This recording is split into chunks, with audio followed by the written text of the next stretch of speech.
Hey, it's John Nemo. Welcome back to another episode of Nemo Radio. Wanted to share some more sales secrets with you. I just had such an illuminating conversation on LinkedIn with a prospect that really revealed to me how we win or lose based on client selection. You know, my business coach put it really well recently, John Michael Morgan, on a coaching call. He said, the quality of your life often depends on the quality of your clients. For you, for me and you, if you're a small business owner, a coach, a consultant, a franchise consultant, an accountant, a CPA, a bookkeeper, anyone that runs their own business basically and has to deal with people on a daily basis, your clients often dictate the quality of your life. Are they calling you and bothering you? Are they complaining all the time? Are they making you miserable? Or are they really a good fit? And one of the interesting dynamics that often comes up in sales and sales conversations and qualifying prospects is the idea, this core concern that the prospect might have of, listen, I've tried other companies just like yours before and had terrible results, and I'm super skeptical. And so that was the conversation I had. And I want to tell you two things. One being how I used to react, and then the other one being how I react now and why that's a much better way. So the situation was basically I had reached out to a prospect on LinkedIn in a niche that I've done very well in. And I said to the prospect, hey, are you interested in my free content, my free tips? The way that I do lead generation is obviously the riches are in the niches with LinkedIn. So I will create a specific piece of content for a group. So in this case, it was actually a franchise consultant I reached out to, and I said, hey, I literally wrote a whole book, LinkedIn Lead Generation for Franchise Consultants, an ebook that shares all my industry-specific franchise consultant type tips. So if you're a franchise consultant specific to you, here are my best tips on how to generate leads, how to, optimize your profile, what kind of messaging to use, examples of clients I've done this for, and show you how things can look and all these different areas. And then I've also put together a walkthrough video for franchise consultants specifically of, hey, here's how I work with franchise consultants. Here's how I do done for you lead generation for them. Here's the process from A to Z. Along the way, I'm going to show you examples of real clients I'm doing this for and have done this for, so you can see what the quality of my work looks like. You can see what the strategies are. You can see the end results. And that's a really powerful tool. And then I do the same thing in other niches: small business, business coaching, regular consulting, accountants, bookkeepers, and CPAs. And again, the whole idea for you is make sure that with your LinkedIn outreach and your content, you're niching as much as possible to these target audiences. Because at the end of the day, that's really what they want to know and care about is, have you worked with people just like me? Do you understand my industry? Can you really help me? And I go all the way back to when I started back in 2012. I literally quit a safe six-figure day job, and I had one client, enough money for 30 days. The one client I had was a debt collector.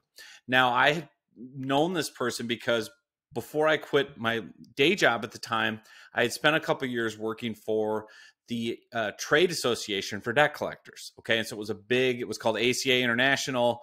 It's still around. And basically I worked all day, every day as the PR guy for the trade association helping debt collectors. So I had a 2-year crash course in the debt collection industry. I learned every single term, all the industry jargon. I learned what the biggest pain points were for debt collectors in terms of public relations and, content and sales and marketing and how they run their businesses. So when I left, I literally had the one client who was a debt collector I'd met during that time who's like, hey, I want to hire you to do marketing for me, build me a website, blah, blah, blah.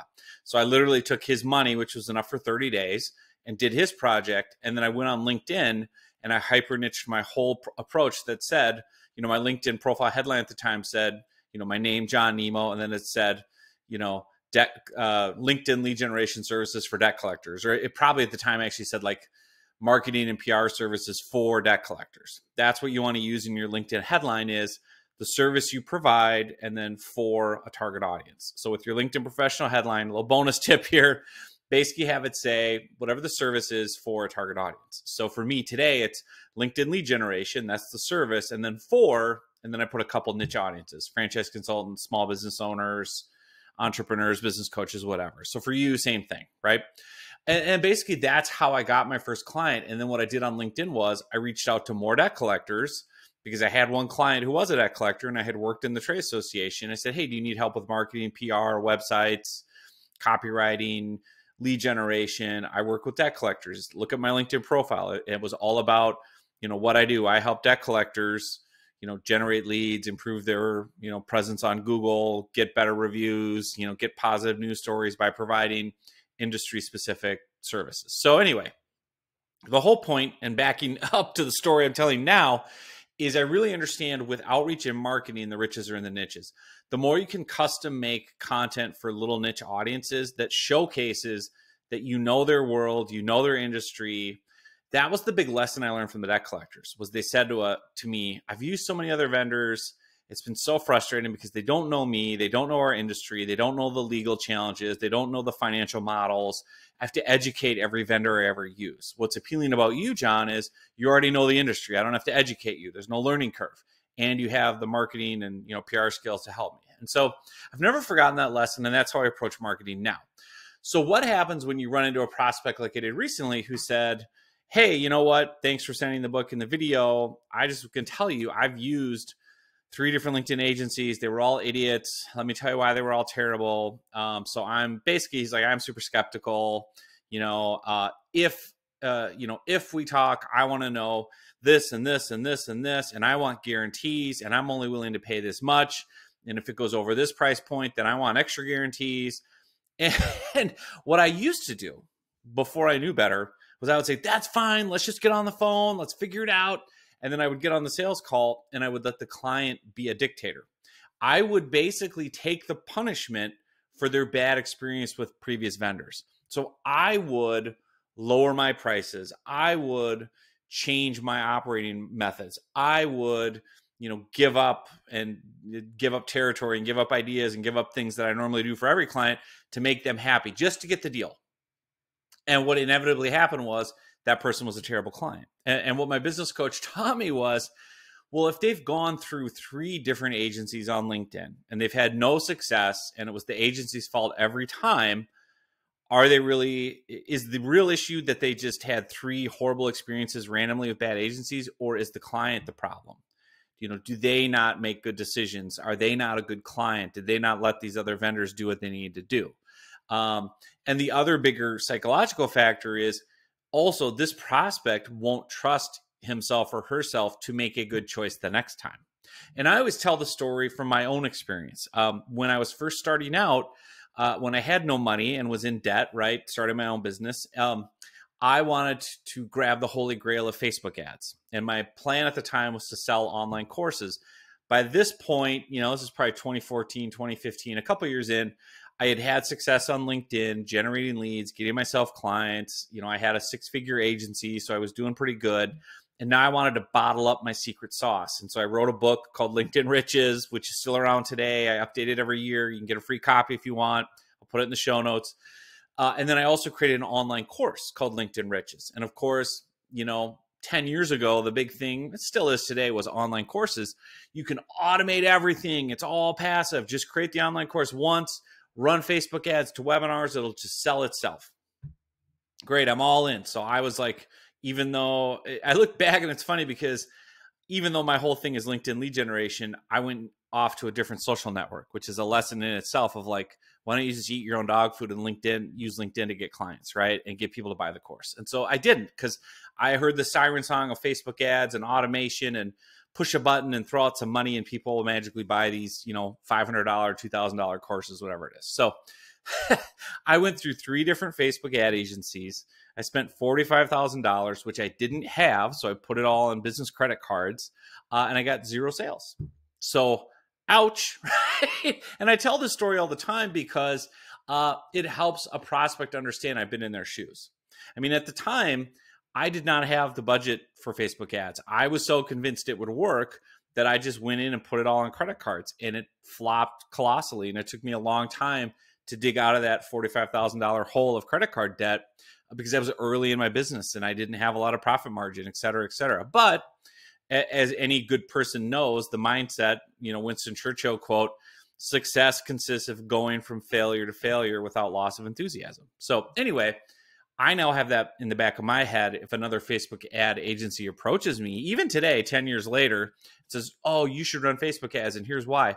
I would not only would I be skeptical of the vendor, I've used 3 different agencies and all of them, got bad results. And I would also be skeptical of myself and not trust myself to make a good decision. I've screwed this up 3 times already. Even though this vendor's talking a good game, I've heard all this before. How do I know I wouldn't mess up again and end up another 45 grand in debt? So that's what I'm facing with this prospect on the other side, saying, I've already worked with 3 LinkedIn agencies. I got 0 results. I spent all this money. If I work with you, I want guarantees. I don't want to pay this. I don't want to pay that. And what I used to do was I would just basically kowtow to the client, be like, whatever you want. I just want the chance to earn your trust and win your business. And inevitably, I'm getting a client who is already coming in, punishing me for the past mistakes of other people I had nothing to do with. So the new thing I do that my business coach taught me, and this is so true because you do win or lose based on client selection, I was able to kind of find a way to go back at the person politely and just say, hey, listen, I really appreciate how candid you are. I totally understand that. Here's my Facebook ads story, the nightmare. So I totally get it. If I was in your shoes, I would be skeptical too. I would worry about making another bad decision. I said, at the same time, for me as a potential vendor for you, I don't want to feel like I'm being punished for past mistakes that other people made. I don't want to feel like, you're not going to trust me because other people have hurt you before, right? It's almost like dating. Like, I don't want you to view me like all the other girls, right? Like, you need to give me a fair shake. And so I basically said to the person, like, and I don't want to cut my prices and demean the value of what I do because you've got trust issues about whether or not this is going to work. And that probably means you're looking for ways this project is going to fail, or you're going to come in having a mindset of, if everything isn't instantly perfect, you're going to panic and pounce and say, see, I knew it. Here I go again. I'm losing money. Right. So it was a good lesson for me to kind of proactively say, like, you know what? I don't think we're a good fit, and that's okay. And so one of the things I've learned is you've got to have this abundance mindset in sales. The great thing for me and the great thing for the clients I work with is there's no shortage of opportunity and no shortage of leads to talk to. Literally, in the sandbox I play in on LinkedIn, there's 1 billion members. That's a lot of prospects, right? So you don't have to, give up ground. You don't have to change your model. Every time I've done that, and again, failure is the best teacher. Every time I have changed the way I do things just to try to win a new client, it's been a disaster. Instead, you want to have that strong footing, that control to say, well, listen, I totally understand why you have all these concerns and why you'd want to put all these extra rules and things on a relationship with us. I don't really want to feel like I'm being punished for the sins of, other people that have hurt you. So it's probably not a good fit because I have a very specific method to my madness. I do things a certain way because that's what gets my clients the best results. I understand you're coming in questioning that, or, not wanting to do it that way, or you don't want to pay me what I'm worth because you're scared you'll get burned again. All of which, I don't say this directly, but all of which is your problem. That's your problem as the prospect, not mine. That's not my fault, right? It's not, if I go to a Facebook ads vendor today and complain, none of what my past experience is their fault. Like, they weren't the agencies. They didn't make the choices. They didn't do the creative. They didn't mislead me, right? So it's my issues to overcome. And sometimes you got to figure out with a prospect, like, can you get over that hurdle? And I think the thing I've learned is you've got to let them get over that hurdle themselves and stand your ground and say, listen, if you want to work with me, this is my system, and you got to trust me and follow the process. I'm not going to change it all because you want to have more control because you feel like you got burned in the past. So if that's not comfortable for you, that's totally fine. Like, let's part ways as friends and not worry about it. And I think for me, there's a lot of freedom in that. There's still that little scarcity bug in your head that goes, oh, but maybe you're losing money, you're losing a deal. And then you just have to have enough experience to go, yeah, but every time I've done a deal and ignored the red flags and ignored the gut notifications, whenever I've taken on a client that I've had red flags about, and or whenever I've changed my processes to make a client feel more comfortable or like they have more control, unequivocally a disaster. Never been a good thing. Never. Because those are the red flags where a client's coming in saying, I already don't trust you and trust your process. You need to do things differently for me than you do for everyone else. I want all these extra guarantees or things, this, and they end up being the worst clients. And, because they have that control and that fear and that I've been burned before. And again, you're taking the punishment for their past mistakes. So I love that as an illustrative educational example. I just had on LinkedIn here in real time, that exchange, and it's totally fine. And I know the person's not going to move forward with me, and I hate losing, but I also hate terrible clients more. So the competitive part of me is like, I know if I could get them on the phone, I could probably sell them, but I'd have to cut my prices and change my stuff. I'd have to have him feel a sense of control.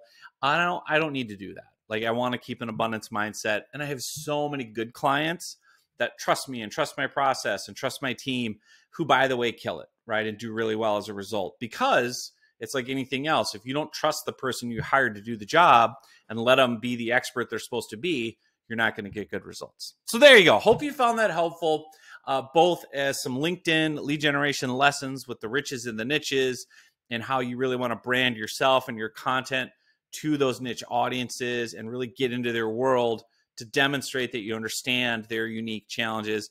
And I know this, the reality with that piece of it is everything's the same. Sales is sales, marketing is marketing, human beings are human beings. It doesn't matter what you're selling. And I can't say this directly on LinkedIn to prospects. Like, I don't care if you're selling some scientific gadget, or you're selling, consulting services, or you're selling a car wash. Like, it's the same principles. It's the same strategies.